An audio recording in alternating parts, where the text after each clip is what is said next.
child dies every 10 seconds of starvation. But you probably don't think about the world hunger crisis on a regular basis. You probably think about the work you have to get done, the football game that's on tomorrow, or what you're going to eat for dinner. It's not something that occupies your thoughts on a regular basis, but that's to be expected, because most of us are so far removed from the feeling of starvation. There are many reasons for this lack and far awayness. The first being that other people are already taking the responsibility. We rely on NGOs, governments, and people like the UN to fix the mess for us. So we don't have to directly play an active role. Sometimes we'll feel that moral burden when we throw away half a plate of food that we haven't finished because we're not hungry enough, or we leave something in the fridge for too long until it's caked with mold. But it's not a moral burden that we constantly experience. It's not covered in the news unless there's some form of natural disaster, and we just don't hear about it. So that's okay, right? We're so far away that it doesn't even affect us. But that's not really true. What if I were to tell you that something you do every single day and something you have control over is causing someone else to be starving? A wild misconception is that this crisis is due to scarcity of resources and overpopulation, meaning there's just too many people and the world can't sustain that. But this just is simply untrue. We grow enough food to feed 10 billion people. This is crazy considering so many people in this world are still starving. And why is this? Well, firstly, us as consumers, we are wasteful, we don't know how to share or delegate properly, so the richest get everything and the poorest get nothing. And as producers, we are both inefficient and unethical, not only to these people who are starving, but also to animals, the environment, and ourselves. This shows that this is a problem of inequality and poverty, not of scarcity. We're growing enough food to feed so many people, but where is it going? As our society becomes more consumerist, there is so much more of a demand, which is turning into more supply. This shows that even though devastation and scarcity isn't the problem, what is? Well, 50% of all grain that's produced worldwide goes to livestock. Now, this means that grain that is produced in LEDCs or lower economically developed countries is going towards these livestock, which is then going towards human consumption. Now, I'm sure you are all aware of the hunger crisis in Ethiopia. It's a country which is rich in culture, however, homes some of the most impoverished and starving people in the world. There's a lot of variables to this crisis, some being the fact that it has a drought-prone climate, the food is incredibly expensive, and that all links to the fact that it's just poor. However, they are the fourth largest producer of corn in the world, following the US, China, and Brazil. So if they're producing so much corn, where is it all going? To understand this, we must first understand how the food that we eat gets to our tables. Middlemen dictate prices for grain from poor grain farmers who don't have a choice. The price that is set is the price that they can either take or leave. This means that they are staying in poverty, selling food, and then not receiving enough money to feed themselves. This grain then goes from the middlemen to companies to livestock. And then there's the whole production of raising the cattle, producing the cattle, slaughtering the cattle, then packaging the cattle and sending it into more economically developed countries. So this shows that food production isn't going towards humans. It's going towards pigs, cows, poultry, sheep, whatever kind of livestock you can think of. And to make it even worse, to produce 1 kilogram of beef, it takes up to 15 kilograms of grain. So think about how many more people could be eating if you just ate the grain at a much higher nutritional value instead of just eating that 1 kilogram of beef. Animal agriculture is simply inefficient. The amount of water needed is absolutely outstanding. It is possibly the most inefficient and unsustainable process that I can think of.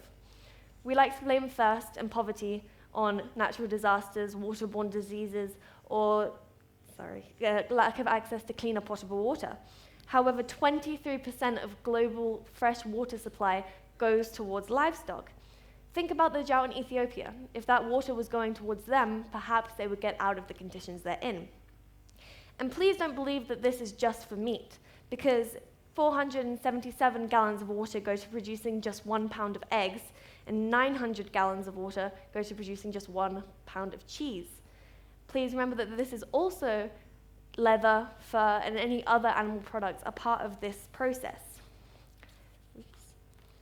The animal agriculture industry produces more greenhouse gases than all transportation combined.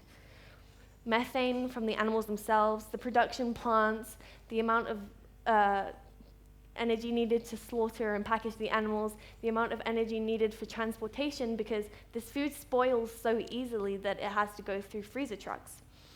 We seem to be so worried about the impacts of climate change and its implications, and it's all we seem to talk about on news and social media, but decide to remain blissfully ignorant to one of the biggest contributors in the world.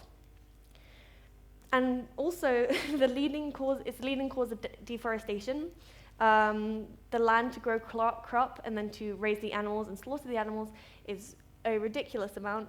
If we look here, with 1 acre of arable land, we can grow 50,000 pounds of tomatoes, 53,000 pounds of potatoes, 3,000 pounds of carrots, or just 250 pounds of beef. So think about the nutritional value and the abundance of food that could be going towards people who are starving, but instead we'll feed just 1 or 2 with 1 kilogram of beef. I also want to focus on the health repercussions of eating meat and animal products. I know that this doesn't directly link to the world hunger crisis, but it does directly link to you. So firstly, processed meats and red meats have been proven to be carcinogenic. They can cause cancer. Dairy is horrific for your digestive system. It has an incredible amount of hormones and pus, which may I say is supposed to turn a 50-pound cow into a 500-pound cow, is a cause of obesity and acne, and has been shown to cause breast lumps and breast cancer, not just in women, but also in men. Eggs, and along with all animal products, have high cholesterol.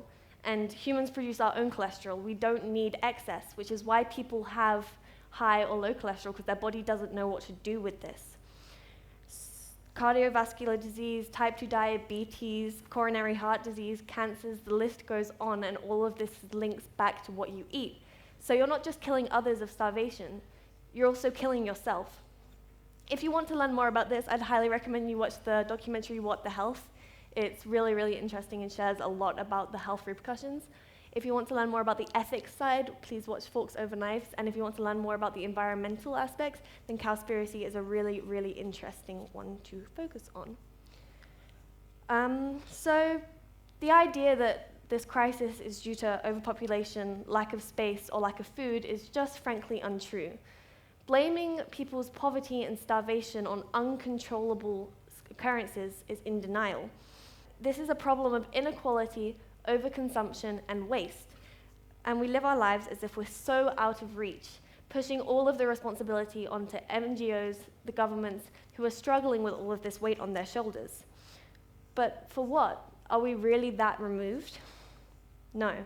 As individuals, communities, and as people, we are willing to sacrifice what is right for what is comfortable. Animal products taste good.